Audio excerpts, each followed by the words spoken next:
Joining me now is Senator Chris Coons of Delaware. Vote no and take the dough. President Biden probably better than anyone in the United States Senate. What do you expect his demeanor to be like tonight? I mean, he said, that they made a mistake in 2009 when they didn't get out there and toot their own horn. Is he going to do a little bit of that tonight, you think? Well, Joy, since Joe Biden won the election to become our president, he has been relentlessly focused on getting us out of this pandemic, on relieving the burdens on middle Americans, and on moving us forward.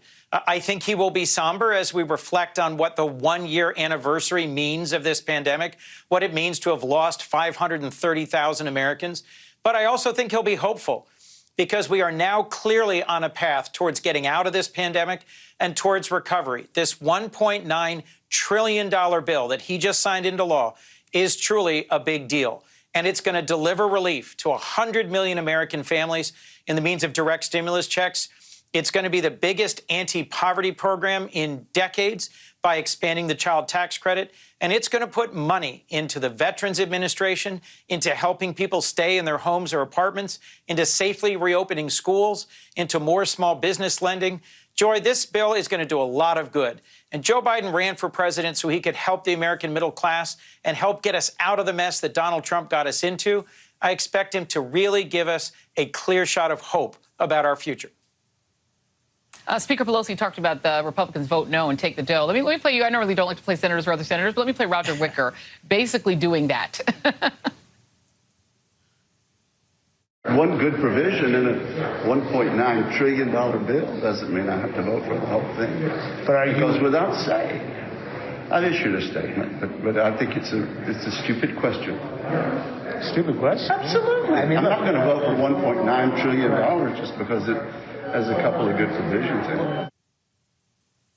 First of all, there are no stupid questions, Mr. Wicker. 62% of Americans approve of how Biden is handling the pandemic, according to a new NPR PBS poll. Like 70-something% approve of this recovery bill.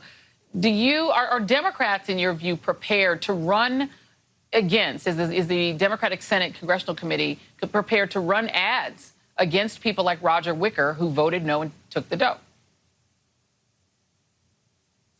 Well, Joy, I think it's important that we remind all Americans that a year ago, we did come together on a bipartisan basis and unanimously passed the CARES Act because we saw the crisis that was this pandemic.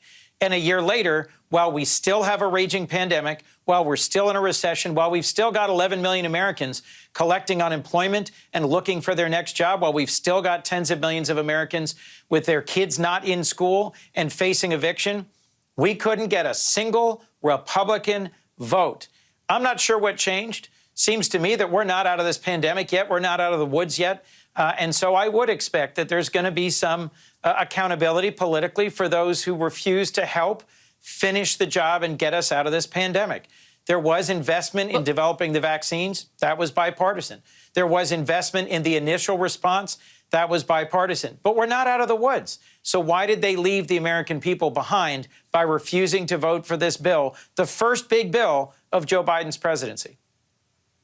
Well, respectfully, I think that, maybe people in elected office in Washington and people in the media, frankly, care more about bipartisanship as a thing than actual people. People care about results. People care about getting the things they voted for. And this is people's tax money, and they need a little bit of it back right now. And I don't think they care that it's bipartisan.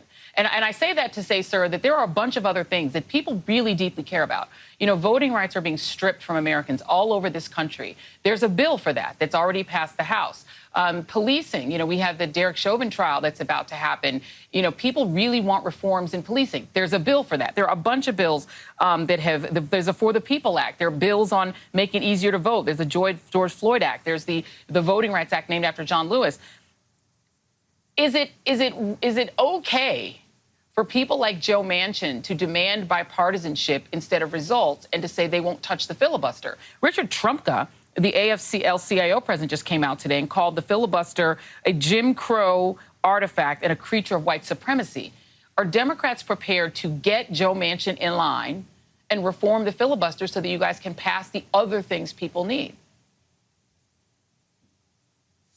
Well, Joy, at this point, we have several Democrats who've said they will not touch the filibuster. It's not just Joe Manchin.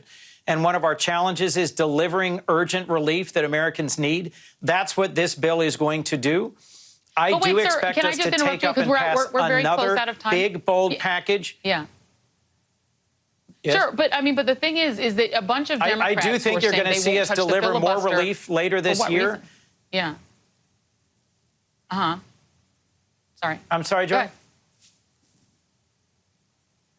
No, sorry, there was a delay, but go ahead. I do expect us to take up and pass another big and bold package that will address infrastructure and jobs and climate.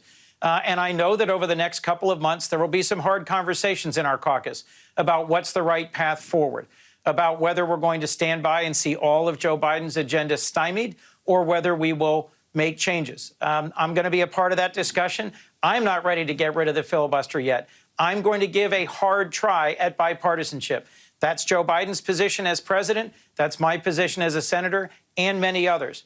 But frankly, Joy, we have to make progress and we have to deliver on the results the American people are looking for. And that's going to be a subject of a lot of debate in our caucus this year. I'm sure. And my last question, and we are out of time, but, you know, the $15 an hour minimum wage is another one of those issues that's really important to people. I know that you are not for it at the moment and voted against it. But is that something that is a tenable position for a Democrat when Democrats have power and can make these changes for people, but are hanging on to the filibuster for what? To empower Republicans?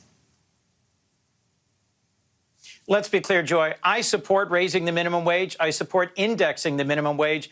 I support increasing the minimum wage and getting to $15 an hour. I had some concerns about Bernie Sanders' specific bill and how it raises the minimum wage that frankly got very little discussion about the impact of two provisions of it. I think we will get that done this year. And I've already been having conversations with folks in my caucus about how we can get that done this year.